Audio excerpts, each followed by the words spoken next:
Les 5000 hectares de chanvre de l'Aube servent aussi bien pour l'isolation, les matériaux composites ou l'énergie. À Fauvilles-Serre, Patrick le cultive depuis 1999. Dans cette plante, on exploite deux parties essentiellement. Donc la partie haute, la graine, et la partie basse, la tige. Avant d'être utilisée, toute une filière de production de chanvre a été mise en place. Elle se compose des agriculteurs, des collecteurs, des transformateurs et des pôles de recherche. Premiers concernés, les agriculteurs, pour qui cette plante possède de multiples avantages. Il n'y a pas beaucoup d'intervention dans la culture. On la sème et on n'a pas de désherbant, pas de fongicide, pas d'insecticide. Au niveau économique, c'est une plante intéressante. Alors, ce qui est favorable pour la plante, un sol calcaire. Le climat est favorable aussi à la récolte à l'automne. Dans l'Aube, Vivessia collecte les graines, ses débouchés, les graines pour oiseaux, des appâts pour pêcheurs, des compléments alimentaires et de l'huile de chanvre. Ici, à Bar-sur-Aube, le transformateur se nomme la chanvrière de l'Aube. Les agriculteurs y déposent au fur et à mesure la paille qui est broyée et décomposée en 3 éléments. D'abord, on voit apparaître les faisceaux de fibres qui sont sur l'extérieur de la tige.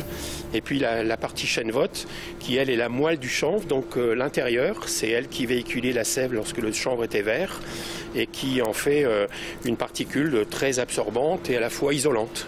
Alors on récupère 3 éléments différents, donc la fibre d'un côté, la chènevotte de l'autre, et puis les tout petits morceaux qui ne peuvent pas être commercialisés en tant que tels, eh bien ils passent dans ce qu'on appelle la poudre chez nous.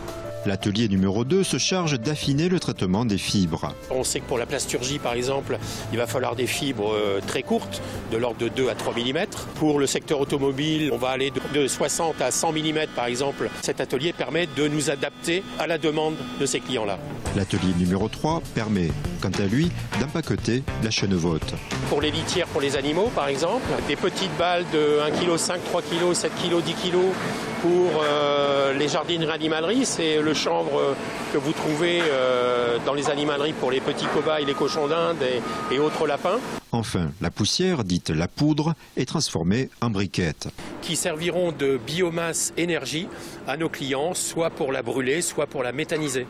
Afin de proposer ces éléments, la filière compte sur un pôle recherche et développement, direction la Technopole de l'Aube, à Troyes, au 2e étage. Une recherche pour les producteurs, orientée pour la production agricole, donc gérée par le CETIUM, et une recherche pour les industriels, la transformation, donc gérée par Fibre Recherche Développement. Dans les mêmes locaux, on est basé dans les mêmes locaux. Il y a une très forte variabilité au niveau des rendements entre les parcelles dans un même bassin de production. Donc le but, c'est d'essayer de trouver des solutions pour améliorer les rendements, les stabiliser.